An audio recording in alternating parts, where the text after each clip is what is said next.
En 2015, la Défile a créé une mallette périscolaire composée de 14 activités ludiques, créatives et pédagogiques à partir du timbre et sont réutilisables d'une année sur l'autre. Ces activités sont déclinables en 24 séances de 45 minutes.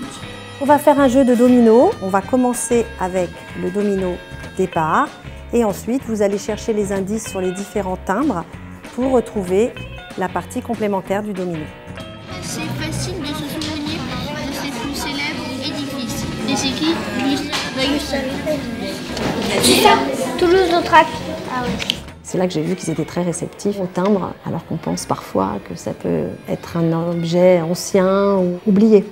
Dans cet atelier, je vais vous demander de choisir un timbre et vous allez imaginer le décor à la manière de l'artiste qui a fait ce timbre.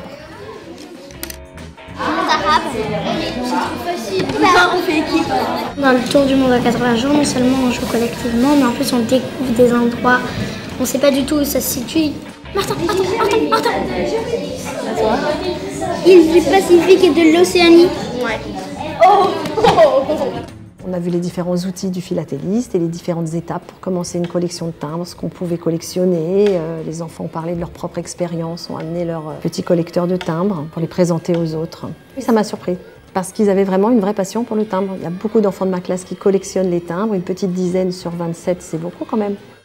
Ce que j'ai aimé, c'est qu'on apprenait sans même pas le savoir, découvrir avec les timbres, aller chercher leur histoire dans les livres. Un guide destiné aux animateurs comprend toutes les explications nécessaires pour réaliser ces jeux sans qu'il soit besoin d'être philatéliste. J'aime bien les décoller et regarder avec une loupe pour voir tous les détails qu'il y a dessus.